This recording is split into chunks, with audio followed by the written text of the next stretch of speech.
Hi అండి. ఈరోజు మనం ఒక కథ గురించి మాట్లాడుకుందాం. మనందరికీ చిన్నప్పటి నుంచి తెలిసిన కథే, నిజాయితీపరుడైన కట్టెలు కొట్టేవాడి కథ. ఈ కథ మనకు చెప్పే నీతి ఏంటి, నిజాయితీకి ఉన్న బలం ఏంటి అనేది ఒకసారి మళ్ళీ గుర్తు చేసుకుందాం. ఇంకెందుకు ఆలస్యం, పదండి కథలోకి వెళ్ళిపోదాం. ఒక్కసారి ఊహించుకోండి, మనం బ్రతకడానికి ఉన్న ఒక్క ఆధారం కూడా మన చేతిలోంచి జారిపోతే ఎలా ఉంటుంది? అసలు తలుచుకోవడానికే భయంగా ఉంది కదా. మన కథలో హీరోకి సరిగ్గా ఇలాంటి పరిస్థితే ఎదురైంది. మరి అతను ఏం చేశాడో చూద్దామా? ఇక మన కథలోకి వచ్చేస్తే మన హీరో పేరు రాము.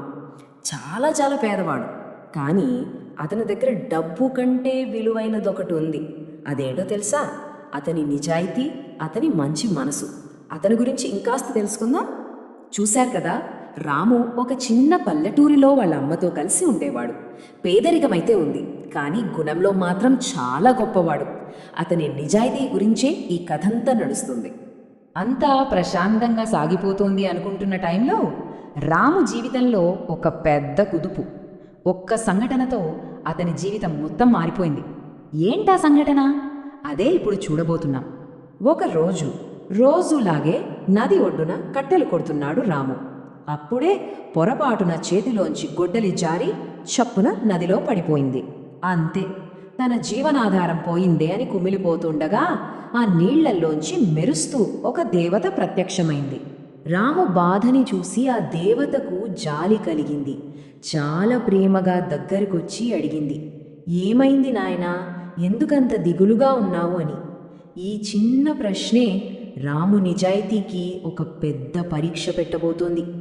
అప్పుడు రాము కన్నీళ్లతో, అమ్మా, నా దగ్గరున్నది ఆ ఒక్క గొడ్డలే, దానితోనే కట్టెలు కుట్టుకుని నా కుటుంబాన్ని పోషించుకుంటున్నా. అది కూడా ఇప్పుడు నదిలో పడిపోయింది. ఇంకా నా గతి ఏంటి అని తన గోడు వెళ్ళబోసుకున్నాడు. రాము అమాయకత్వం, అతని బాధ చూసి దేవత అతని నిజాయితీని పరీక్షించాలనుకుంది. ఇది కేవలం గొడ్డలిని వెనక్కి ఇవ్వడం కాదు, అతని వ్యక్తిత్వానికి పెట్టిన పరీక్ష అన్నమాట. వెంటనే దేవత నదిలో మునిగి పైకి వచ్చింది. ఆమె చేతిలో తళ మెరిసిపోతున్న ఒక బంగారు గొడ్డలి. ఆ మెరుపుకు రాము కళ్ళు జిగేల్మన్నాయి.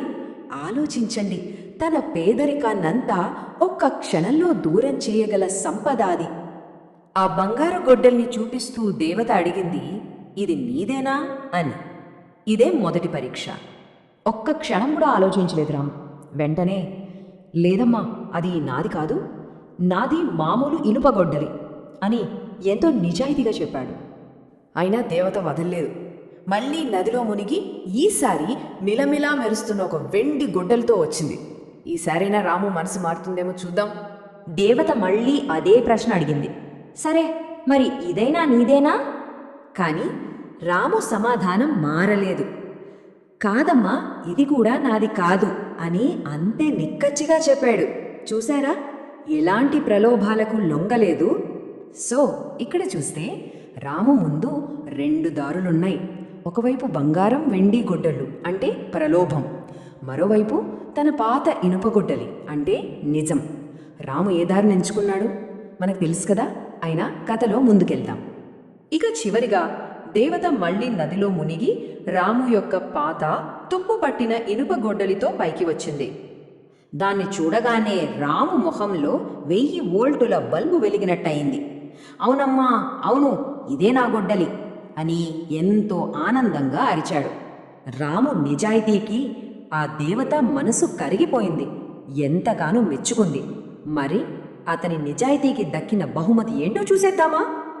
అతని నిజాయితీ చూసి దేవతకు చాలా సంతోషం వేసింది. నీలాంటి వాళ్ళు ఈ రోజుల్లో ఉండటం చాలా అరుదు నాయనా అని మనస్ఫూర్తిగా మెచ్చుకుంది. అంతేకాదు, నీ నిజాయితీకి నేను ఇచ్చే బహుమతి ఇది. ఈ బంగారు గొడ్డలి, వెండి గొడ్డలి, నీ ఇనుప గొడ్డలి, ఈ 3 కూడా నీకే అని చెప్పింది. చూసారా, ఒక్కటి పోయిందని బాధపడితే ఏకంగా 3 తిరిగొచ్చాయి. అతని నిజాయితీ అతని జీవితాన్ని మార్చేసింది. అతని అదృష్టం 3 రెట్లు పెరిగిందన్నమాట. సరే, కథ అయితే చాలా బాగుంది. మరి ఈ కథ వల్ల మనం నేర్చుకోవాల్సిన అసలు విషయం ఏంటి? దీని నీతి ఏంటి? ఇదే ఈ కథలోని నీతి. నిజాయితీ ఎప్పటికైనా మంచి ఫలితాన్నే ఇస్తుంది. మనకు ఎన్ని కష్టాలు వచ్చినా, ఎన్ని ప్రలోభాలు ఎదురైనా నిజాయితీ అనే దారిని మాత్రం ఎప్పుడూ వదలకూడదు. ఈ కథ మనం చిన్నప్పటి నుంచే వింటున్నది కదా. కానీ ఒక ప్రశ్న, ఇప్పటికీ అంటే ఈ ప్రపంచంలో నిజాయితీకి ఇంకా అంతే విలువ ఉందా? ఈ ప్రశ్నకు సమాధానం మనందరం ఆలోచించుకోవాలి. ధన్యవాదాలు.